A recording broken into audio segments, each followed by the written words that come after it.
大家好，我是余光影像工作室摄影师，然后今天要来介绍这一台是 Insta 360S Pro 2。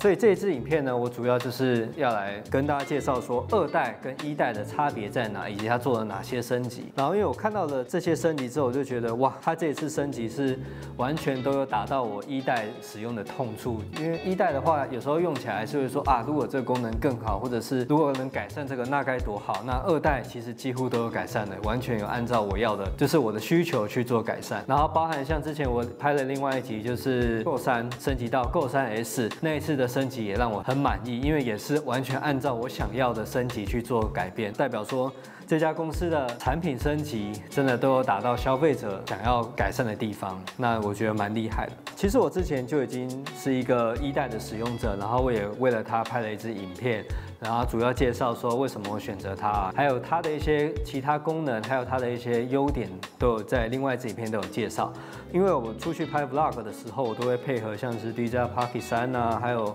Go 3S， 就 Insta 的 Go 3S， 以及单眼相机，它们各自分工的我都怎么分配以及怎么使用的场景，我都有在另外一支影片都有介绍。今天这支影片呢，我就想要针对它的2代跟1代的差别在哪里，以及它升级了哪些地方。要介绍它的升级之前呢，我们先来介绍一下它的外观的改变。最明显的改变就是说，它这个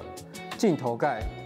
以前的话，这个1代的话，它是不能自己去拆装的。你如果这边有刮伤什么的话，都可以送回原厂去帮你做更换这个镜头盖。那这一代的话，就是可以自己去拆装去换，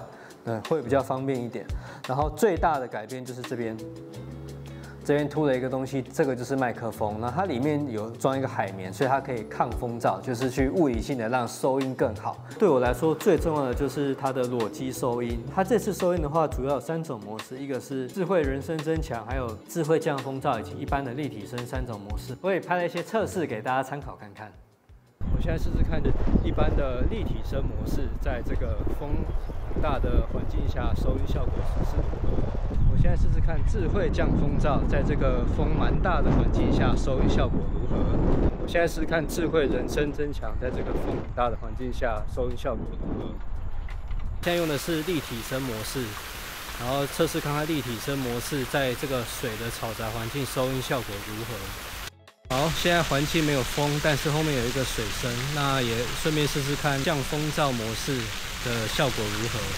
然后我现在使用的是智慧人声增强模式，那就来听听看它的声音到底有没有比较厉害。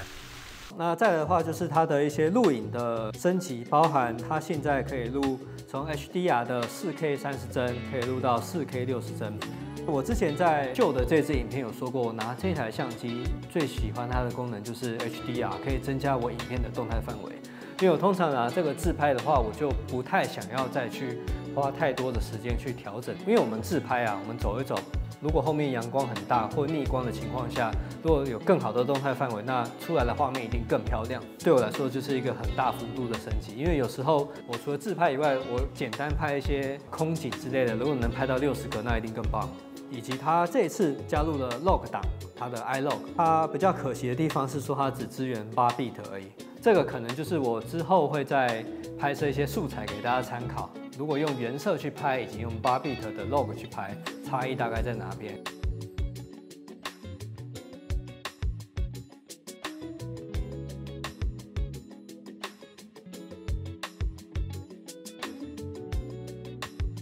那8bit 的话，它一样是只能拍到4K 60个。假如你今天要拿来拍8K 的话，就是没有办法使用 HDR， 以及没有办法去拍 log 档，这都没办法的。假如你要使用这2个的功能的话，你就只能拍4K 60个。但4K 60个我就觉得已经很棒了。假如你不开的话，你可以拍8K 啊，或者是拍4K 120个都没问题。再来的话，就是除了刚刚讲说标准录影它的一些规格上的升级，然后它的夜间录影也是它的 Pure Video， 我也会拍一些素材给大家参考说，这一代的夜间表现如何？然后一样这一代也是可以拍到4K 60个的夜间功能。